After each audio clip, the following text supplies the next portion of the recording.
नमस्कार।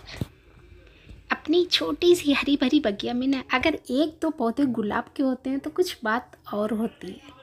खूबसूरती के साथ साथ आपके गार्डन को भर देंगे खुशबू से भी। कुछ इसी तरह से दो चार गुलाब मैंने भी लगा रखे हैं, बहुत तो नहीं है पर जो भी है ना बहुत खुशियाँ देते हैं और बहुत प्यारे प्यारे से फूल खिलते हैं। जब इस तरह के फूल खिलते हैं ना तो न जाने कितने क्लिक करने का मूड हो जाता है। ये देखिए, है ना। और गुलाब के बारे में कई बार आप लोगों की तरफ से सवाल भी है कि इनकी कटिंग कैसे लगाते हैं। हालांकि पिछले साल तो मैंने नहीं लगाई थी और इस बार कुछ कोशिश करी और वही कोशिश आप लोगों से भी शेयर करूंगी कि कितने आसान तरीके से आप सब कुछ कर सकते हैं। और जैसा कि मैं बार बार हर बार कहती हूँ कि अपनी शुरुआत आप हमेशा आसान काम से करें। आपने झंझट वाला काम किया और मान लीजिए किसी भी कारणवश आपको सफलता नहीं मिली तो अगली बार वो काम करने से पहले ही हिम्मत हार जाएंगे और सोचेंगे कि छोड़ो, वो काम तो होना ही नहीं है तो क्यों करना। तो सब कुछ आसान तरीके से करिए ना, 100% आपको सफलता मिलेगी भी। और किसी भी कारण से नहीं भी मिली तो कोई आपका खर्चा नहीं हो रहा और कोई आपने बहुत ज़्यादा झंझट नहीं पाला, इसलिए दोबारा कोशिश ज़रूर करें। देखिए यहाँ पर दिखा रही हूँ मैं आपको इसी गुलाब की एक कटिंग की थिकनेस लगभग पेंसिल के साइज की है ना। और आप ये लाल वाली पत्तियाँ देख रहे हैं ना, देखिए ये पत्तियाँ इसी कटिंग से निकली हुई हैं।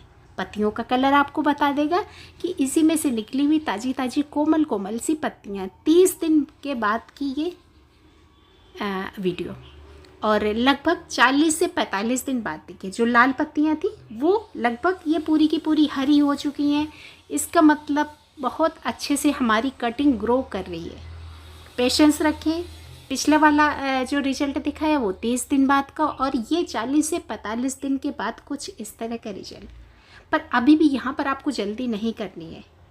पत्तियाँ ज़रूर निकल रही हैं पर आप ठहरिए, अभी आपको इसको शिफ्ट नहीं करना है। देखिए मैंने इसको लगाया कोकोपीट में, कैसे लगाया अभी बता रही हूँ, सब कुछ आगे आपको दिखाऊंगी और बिना किसी परेशानी के, बिना किसी झंझट के। पहले इसको मैं निकाल के दिखा देती हूँ। मैं आपको दिखाने के लिए इसको पैकेट से निकाल रही हूँ पर आप यहाँ पर ये गलती नहीं करेंगे क्योंकि इसमें पत्तियाँ निकल रही हैं। पत्तियाँ पहले निकलती हैं, रूट्स बाद में निकलती हैं। तो रूट्स अभी इसकी बहुत अच्छे से डेवलप नहीं हुई हैं। आपने इस तरह से निकाल कर शिफ्ट कर दिया तो बहुत ज़्यादा चांसेस होते हैं कि आपका पौधा मर जाए। जैसा कि सवाल कई बार उठाए अभी इस बीच में कि कटिंग लगाते ही कटिंग मर जाती है। देखिए पत्तियाँ निकली, रूट्स भी बन रही हैं पर रूट्स बहुत हल्की हैं। मुझे आपको दिखाना है इसलिए मैंने निकाला, आपको नहीं निकालना है। आप इसी में बहुत अच्छे से इस कटिंग को ग्रो करिए। देखिए पानी में मैं धुल के दिखा रही हूँ, थोड़ा सा आपको ज़्यादा क्लियर होगा। ये देखिए साफ़ हो गई। अब ये देखिए कटिंग आप देखिए सीधे से मैंने इसको बस प्रूनर की मदद से कटिंग काटी थी। कोई मैंने इसको ना तो 45 डिग्री पे काटा ना कुछ किया, सीधा सा मैंने इसको काटा अपना जैसे नॉर्मल सी हम लोग अपनी कटिंग करते हैं उसी तरह से। बस अभी मैं इसको इसमें दोबारा लगा के रख दूँगी और चलनी होगी तो चल जाएगी वरना दूसरी कटिंग लगा दूँगी। देखिए इसी थैले में मैंने इसको भर दिया दोबारा। तो आप याद रखें आपको अभी इसको नहीं निकालना है। देखिए एक और ये बेहतरीन सा रिजल्ट है आपको। इसकी जो स्टेम्स आप देख रहे हैं इतनी पतली कि जो हमारा पेंसिल का साइज होता है ना उसकी चौथाई, सिर्फ एक पेंसिल के आप 4 टुकड़े करेंगे, सिर्फ उतनी थिकनेस है इन स्टेम्स की। और इनको पता है मैंने क्यों लगाया, सिर्फ इसलिए कि इस पे भी हम लोग अपना एक्सपेरिमेंट कर सकें, क्या इतनी पतली कलम हमारी लगेगी। और इसमें मैंने 4 या 5 कटिंग्स लगाई और देखिए 4-5 में से 2 लग गई तो हो गया ना, अपनी सफलता तो मिल ही गई ना। कुछ ऐसी चीज़ पे जिस पे चांसेस थे ही नहीं ग्रो करने के, कुछ मैंने इस पे बॉटल्स में भी लगा दी, ये भी ग्रो कर रही। देखिए साइड में आप एक सूखी देख रहे हैं। तो कटिंग्स जब भी लगाए ना तो आपको एक चाहिए तो कम से कम आप 3-4 तो लगा ही दीजिए। कुछ एक मरेंगी, कुछ एक जिंदा होंगी। ये देखिए ये मैंने करी थी अपनी पिछले महीने प्रूनिंग, गुलाब के पौधों की कटाई छिटाई करी थी और उसी में से जो ऊपर से पतली पतली टहनियाँ निकली थी ना उन्हीं को मैंने लगा दिया था इस उम्मीद पे कि शायद ग्रो करेंगी। तो मेरे लिए एक नया अनुभव होगा ये सोच के। मोटी तो जो मैंने अभी आपको पहले ही दिखाई सिर्फ एक वही लगाई थी पेंसिल के साइज की, बाकी सब पतली। ये देखिए पेंसिल की थिकनेस और इन स्टेम्स की थिकनेस बहुत पतली। तो गार्डनिंग क्या होता है ना, कई बार हमारे नए नए प्रयोग करने का नाम होता है, जिसमें हमारा कुछ खर्चा नहीं होता, तो नए नए प्रयोग तो हम लोग कर ही सकते हैं। अब यहाँ पर देखिए मैंने लिया हुआ कोकोपीट, सिर्फ और सिर्फ कोकोपीट, धुली हुई है, साफ़ है। अब इसमें नमी है और इसमें ना तो आप कोई खाद मिलाई है ना कोई मिट्टी मिलाई है, सिर्फ आप कोकोपीट लीजिए।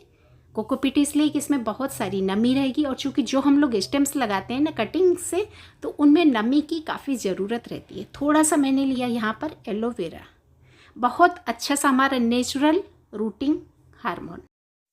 अब यहाँ पर मैं इन दोनों पत्तियों के बीच में अपनी ये कटिंग लगा दूंगी और लगा दूंगी बॉटल में। आप अगर इस तरह से नहीं चाहते हैं तो इसका जूस निकाल के अपनी कटिंग्स पे लगा दीजिए, फिर लगा दीजिए, वरना मैं तो कहूँगी सीधा सा आप पत्ते लगा दीजिए, इसमें कोई भी नुकसान नहीं होगा। ये जो एलोवेरा का पत्ता है तो आपकी जो इस कटिंग में जड़ें बनेंगी, रूट्स बनेंगी, उसमें मदद करेगा। बस जो भी कटिंग्स लगा रहे हैं तो ध्यान रखें कि उसकी सारी की सारी पत्तियां आप काट के मत निकालिए। देखिए मैंने कुछ पत्तियां छोड़ी हुई हैं ना। अब जब इस कटिंग में हमारी नई नई पत्तियां आएंगी ना, तो जैसे जैसे इसमें नए नए शूट्स आते जाएंगे तो पुरानी पत्तियां आपकी सूख के ऑटोमेटिकली झड़ जाएंगी। पहले से आपको सारी पत्तियाँ आपको नहीं निकालनी है, बस दबा दबा के आप इसमें कोकोपीट भर दें और साथ ही साथ डाल दें पानी। जो भी बीच में एयर बबल्स होंगे वो सारे के सारे मिट जाने चाहिए। तो थोड़ा सा इसको दबा दबा के भरेंगे, और ज़रूरत पड़े तो इसको आप ठोक के भी अच्छे से दबा देंगे, जिससे कि इसमें सारा का सारा हमारा कोकोपीट के साथ में हमारी कटिंग सेट हो जाए। ये देखिए कई सारी मैंने लगा के रखी, हर साइज़ की, बहुत पतली, और मैक्सिमम जो मैंने लगाई वो लगाई पेंसिल के साइज़ की, जो मैंने पीछे दिखाया।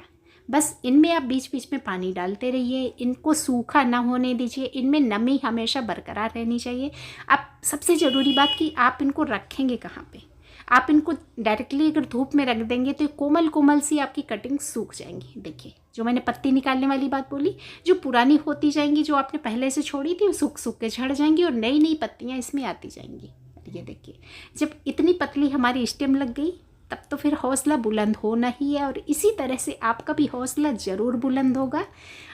बस ध्यान ये रखें कि सीधा सा धूप में ना रखें। आपके पास जो भी देखिए यहाँ पर छाया रहती है मेरी, यहाँ पर मैंने रख दिया, तो आप भी अपनी छत में, अपनी बालकनी में कुछ ऐसा कोना ढूंढें जहाँ पर नमी रहती हो, जहाँ पर डायरेक्टली धूप ना जाए, या फिर बड़े वाले गमले के ऊपर भी आप रख सकते हैं, तो उस बड़े वाले गमले की छाया भी रहेगी और इनको नमी भी मिलती रहेगी। इस तरह से ग्रो करें। आपके भी घर में होंगे एक पौधे से हज़ारों पौधे गुलाब के, तो आप भी जल्दी से लगा डालिए। वीडियो अच्छा लगा हो तो लाइक करिए, सब्सक्राइब करिए और शेयर भी करिए, क्योंकि आपके साथ साथ आपके बहुत सारे अपनों को भी ज़रूरत होती है इस तरह के सिंपल से आइडियाज़ की। जल्दी मिलूँगी।